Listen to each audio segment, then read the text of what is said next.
Hey everyone, I'm Mel from Fortin Amps, and in this video we are driving the NATAS through the Orange Tiny Terror. For those of you familiar with the Orange Tiny Terror, it is a single channel orange amp with EL84 power tubes, all packaged with that signature orange sound. So I figured, let's load this amp up with another channel, a distortion channel. In this demo, I used my friend's Legator Helio, equipped with Seymour Duncan Pearly gates, going into the NATAS, gated by the Zool, and then into the Orange Tiny Terror, into my Mesa 412 cab, mic'd up with an SM57, recorded by my Apollo. Yeah. And here's what all that sounds like.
Here's my overall impressions. The two-stack gain structure of the Orange Tiny Terror paired with the NATAS gives the tone a super unique signature orange sound. It's bright, but it's not too bright. Overall, with this tone, balancing both gain structures from the NATAS and the Orange Tiny Terror was a little challenging, because it was very easy to go overboard and nuke the characteristics of each circuit if I went overboard on the gain. Before I jump into my deep dive of the tone, let's check out that tone again, isolated, without the mix, just the tone, with me toggling the pedal on and off.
can tell the NATAS adds a solid bit of saturation that really helped those tapping segments while bringing a strong amount of clarity despite the added gain. So jumping into the deep dive, starting off with the tone shift. So I've discovered with the NATAS, I always like to start with the tone shift because it drastically affects those EQ parameter adjustments. Flipping back and forth between each position, I've discovered that in the up position, it sounds the best, giving me those mid characteristics and those high end characteristics without nuking the low end. I felt like this gave me a solid amount of mids that positively contributed to the tone and clarity and playing that I have for this specific song and in this signal chain. In the down position, it felt very scooped and I lost a lot of that mid-range characteristics that contributed to the bite, and for some reason it nuked that pick attack and that clarity that I got. Alright, so moving on to the treble. As for the treble, I landed in the 3 o'clock position. Balancing the treble from the amp and balancing the treble from the pedal was definitely a game. I felt like the NATAS pedal had a lot of additive qualities, whereas the tone knob on the Tiny Terror was just subtractive, and boosting that treble felt like the way to go, so I landed on 3 o'clock. For the mids, I landed at 6 o'clock. I found that both the treble and the mids greatly affected how the amp translates the pick attack and the clarity of the playing, and this was great for tapping articulation and picking articulation in the tone. So for the bass parameter, oddly enough, I found that the NATAS was very, very responsive. I found that cranking the bass really affected the tone in a positive way without pulling away from that clarity and that pick attack. If there wasn't a bass guitar in this mix, I would have just dimed it. But in this case, since there was, I landed at 3 o'clock. So let's jump into the pedal gain. As for the pedal gain, I landed at 9 o'clock. When using a pedal as a distortion stacking into a crunch channel, I found it to be super beneficial to be sparing with both parameters. And finding the sweet spot between these both parameters is the key to getting a good tone stack. So in this case, I landed at 9 o'clock. So jumping into the pedal volume. This was one parameter that I felt like greatly negatively affected the tone if I cranked it. So in this case, I landed at noon. If I went past noon, in this case, decreasing the amp gain while increasing the pedal volume didn't positively affect the signal. So noon was the way to go. So for the grind knob, I landed at about 1 o'clock. I really thought that added articulation, that high end really contributed to the pick attack and the clarity and brought back the tapping or just the attack of the tapping to give the guitar signal a really nice articulate sound. And y'all know how I feel about the low end. For the girth signal, I dimed that and then rolled back the low end on the bass just to give me that good balance. The girth I felt like really drove through and really added a lot of power to the tone.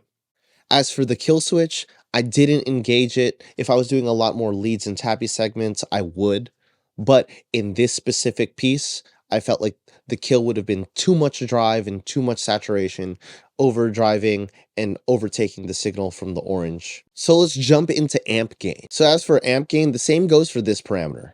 Going above noon felt like I was overdriving the amp in a really muddy way, and too much gain really took away from the clarity and articulation from the playing.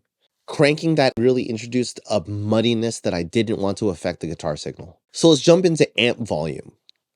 This parameter and the NATAS low end greatly affected the body and the low end chonkiness of the tone. In this case, I cranked the volume loud enough to feel the speakers and the power come out from the amp.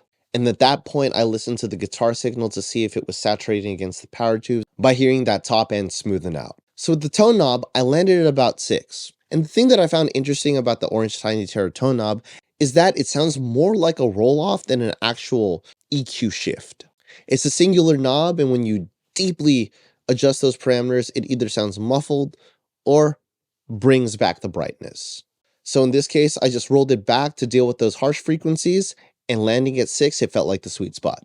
So all in all, this was one of the first amps that I dealt with that cranking the low end in the pedal for the NATAS didn't really greatly affect the clarity of the signal, so I really dug this tone. I thought it was super unique. So all in all, the Orange Tiny Terror is a solid amp that doesn't oversaturate and deals with pedal input very well. It tends to keep the characteristics of what you drive into it without overbearing or overtaking the sound, making this great to pair with the NATAS. If you have a single channel Orange product, I would definitely recommend driving the NATAS through it. So there you have it, the Orange Tiny Terror with the Fortin NATAS distortion.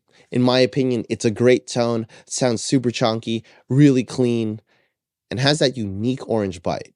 If you dug the tone, hit the thumbs up button, ring the bell for notifications, sub to the channel if you haven't already, and let me know in the comment sections below if you dug the tone, what you would change about it, how you feel like the pedal affects the tone, how you feel about the NATAS into the orange as a distortion stack, or let me know what other gear you want me to try out the Fortin stuff with. Again, I'm Mel from Fortin Amps, and I'll catch you on the next one.